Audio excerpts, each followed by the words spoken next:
Why are Christians so obsessed with politics? And I don't mean like federal, national, state level politics. I mean like internal, local church politics. We get so caught up in whose theological interpretation is correct, what interpretation should we be following, and who should be kicked out as a result of it. And we miss the bigger picture of what it actually means to follow Jesus. And that's what we're talking about this week. Hello all, I'm the Mad Pastor, and Christianity sucks. It's boring, it's out of date, it's irrelevant, but it doesn't have to be. Let me explain why. We are continuing in our poster series, post-Easter, where we're talking about the moments where Jesus, the resurrected Jesus, appears to his disciples. And this one's a weird one. This is the last chapter of the Gospel according to John. It's important to remember, I covered this a lot in our last video, go check it out, but John was not written by John, the son of Zebedee, the follower of Jesus, as the tradition holds. It was written by somebody else, and then it became a tradition that this was the John who followed Jesus. That's not true. John never identifies himself, but I'm going to keep calling him John anyway because it's the gospel according to John, and we don't know the writer's real name. So John writes this gospel. It stops at chapter 20, and then somebody includes this extra chapter at some point historically, chapter 21. So John was done with his gospel. It was done and finished, and that's what we talked about last week. And then somebody adds an appendix to like cover some other questions that apparently that community was concerned about. And so that's kind of the important context we're going to talk. You need to understand before we start talking about what we're doing. Man, talking.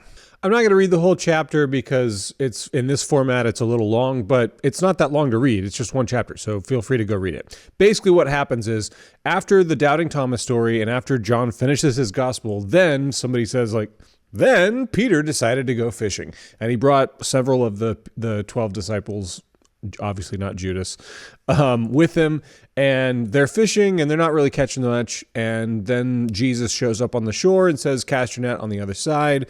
They catch a bunch of fish. John, we presume it's just labeled the beloved disciple, but since it's the Gospel of John, we presume that's John. Recognizes once again that's Jesus. John has this tendency in this gospel to be the first one to recognize what's going on. Peter jumps in the water and swims over there, and then they all have breakfast on the beach. One other little detail, there's 153 fish. Nobody knows really what that means, but we presume that that's a reference to the one worshiping community, the church that this was written for, that there were 153 members of that early church. So that's just a guess, but we don't really know. So, Okay, so now I'll read the second half. It's John chapter 21, verses 15 through 25. If you don't want to hear me read the Bible, by all means, skip ahead, choose your own adventure. But for those of you who are hardcore like me, let's read the Bible. John 21, 15 through 25 sound like this. When they had finished breakfast, Jesus said to Simon Peter, Simon, son of John, do you love me more than these? He said to him, Yes, Lord.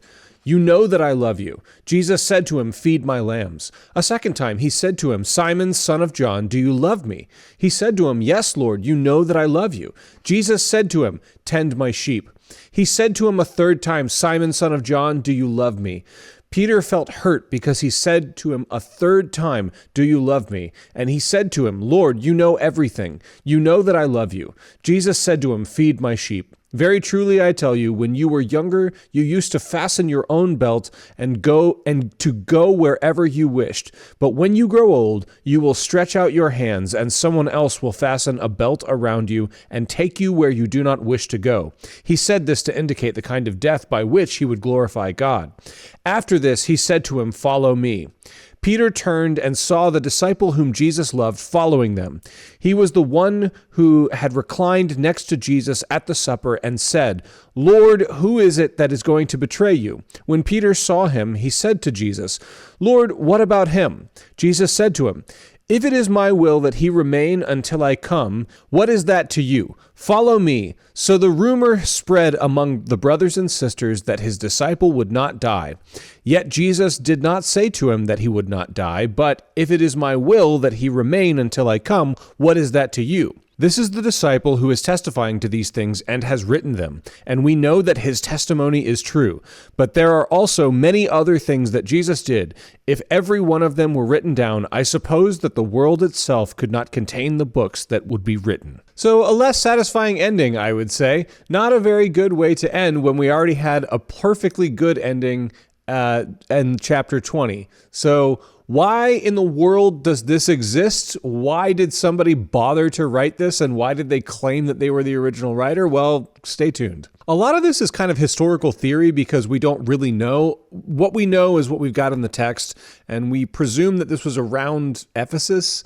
We assume that this was the church in Ephesus. We know that there was some kind of a problem between the synagogues kicking out Jews who believed in Jesus. Remember, they weren't Christian at this point. They were like just Jews for Jesus, basically. They were still integrated in the synagogues until they got kicked out. So presumably after they got kicked out, this is all just scholarly guessing at this point, there must have been some kind of question and some kind of tradition. We know there was a rumor about the writer of John being John, the son of Zebedee, who followed Jesus, and that one of the explanations for this tradition, for him still being alive after all these years when he would have died, presumably, people lived to be like 40. So he wouldn't have died because this rumor was that Jesus was going to return any day now. They thought like immediately, like within the next, any day now. And that John would live until Jesus came back. And that's why John's lived so long. And that's why he was able to write this gospel. Of course, none of that is true. This was not written by John, the follower of Jesus. And one of the questions about that is like, well, if John was such the beloved disciple, then why are we treating Peter's teachings as though he's the Pope? Peter was the first Pope. Why are we teaching Peter his interpretation of things if John was clearly the beloved disciple? So there was this tension between who do we follow, John or Peter, because sometimes they disagree. They emphasize different aspects of who Jesus is and what it means to be a follower of Jesus. And sometimes that comes to a head, and you can hear the church politics kind of churning in the background. This is presumably why somebody felt it necessary to add the extra chapter. Like, all right, we got to address this. We got to address this conflict between John and Peter, and we have to address this distracted issue of whether or not John is the real Pope disciple that Jesus actually loved, and is he still alive, and should we search for him, and should we listen? Like, there's these questions that people were begging to know the answers to, and so somebody took it upon themselves, presumably in this Ephesus community, to write a final chapter that tries to address those questions. So now let's talk about the conversation between Jesus and Peter. The other disciples are around, they're having breakfast, but Jesus has this kind of intimate conversation with Peter, according to the story. And he asks him 3 times basically the same question. The first question, do you love me more than these? Now, there's a lot of question about what does that mean? Does it mean, Peter, do you love me more than these people? Do you love me more than the things you own, your trade, your fishing, your occupation? I prefer the interpretation. I think this is the most accurate. Do you love me more than these others do? Do you love me the most? So like John is described as the beloved disciple in the Gospel of John, but the question to Peter is, do you love me more than anyone else? So this appendix is clearly trying to elevate Jesus's reverence for Peter, in addition to maintaining Jesus's reverence for John. So why 3 times? Why does he keep asking him the same question? Well, you may or may not remember that earlier in the story, when Jesus was being tried and arrested and ultimately crucified, Peter makes this claim beforehand. He says, I will never deny you. And Jesus says to him, you're going to deny me 3 times tonight. And lo and behold, it exactly happens that way according to John's gospel and according to other gospels. So Peter denies 3 times and then realizes what he's done. And he's had this horrible realization that he has utterly failed the person he claimed he would just live and breathe and die for. So that's why there's 3 questions here. Do you know Jesus? No. Do you know Jesus? No. Do you know Jesus? No. Then he gets crucified. Jesus says, do you love me more than these? Yes. Then feed my sheep. Do you love me? Yes. Then tend my flock. Do you love me? Then tend my sheep. The threefold question is echoing the denial that Peter did earlier before Jesus was crucified. Now, presumably the gospel writer would include this story because one of the criticisms against Peter in favor of John being the one we should be following, the criticism would have been that Jesus said he was going to deny him, and then Peter denied him. So somebody felt the need to no, let's write this story and include it in the gospel where Jesus actually forgives Peter and then makes him kind of the big bad disciple, the grand pope guy that we need to be following. They didn't use the word pope, that came later, but you know what I mean. He's the one that we should be following. So let's not undermine Peter for the sake of John, because Jesus forgave Peter and had this moment with him and everything's kosher now. Now to this weird kind of ending where the beloved disciple, presumably John, is following them. They have to address this question about there's this tradition and this rumor that John was going to live until Jesus came back. As the years stretched on, eventually it started becoming a problem because, we were expecting Jesus to come back in a couple of years maybe, and it's been decades and decades, and now here we are in the year 2024 is when I'm recording this, and Jesus still hasn't come back. Unless you count people in institutions, we got to go and check each one of them to see if they're Jesus or not. But Jesus, we haven't seen Jesus come back. So where's John? If John's going to live forever, then where is he, and why isn't he preaching, and why isn't he being a good disciple? So what's going on? Because John was almost certainly dead by the time this was written. So the writer just kind of vaguely addresses it by saying that Jesus says, hey, if he lives forever, what's it to you? That's not the point. Who cares? If I'll do whatever I want, I'm God, so I'm going to treat people how I see fit. And what's it to you? That's not your job. Your job is not to worry about John. Your job is to follow me. Which brings me tidily to, I think, the conclusion of how to interpret this.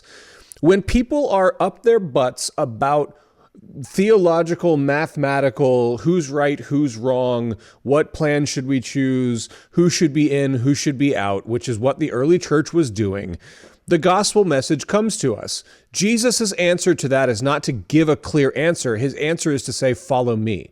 That's what he says to Peter.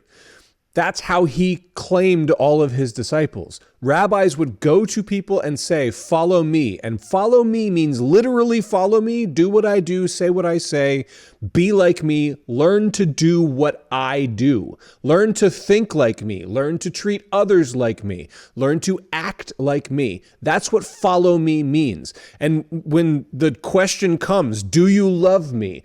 Peter says, yes.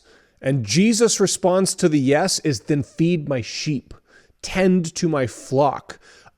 We know what Jesus wants of us, and it is to make disciples of the world, to make people who love like Jesus and love people the way that Jesus loved us and the way that Jesus indeed loves them. We are to follow Jesus. So get your head out of your ass about what kind of technicality, what kind of theological interpretation. If you're not loving, and if your idea of loving is to condemn and judge and be a jerk to people, dude, get out of here. You clearly don't understand. You don't understand what love is. That's not loving. It's one thing to offer somebody an actual critique, an actual welcomed insight from a third party, be like, hey man, I'm worried about you. That's one thing. It's another thing to be like, I don't like who you're sleeping with. I don't like the way you dress. I don't like the way you consider yourself. So you're not welcome here. That's not love, and that's not following Jesus. So get your head out of your ass, fix your theology, and listen to the Messiah who says, follow me, love my sheep, tend to my flock. If you love me, do what I've asked you to do. So I've been the Mad Pastor. This has been the appendix to the Gospel of John. May the Lord bless you and keep you. May the Lord make his face to shine upon you and be gracious unto you. May the Lord lift up his countenance upon you and give you peace. Amen.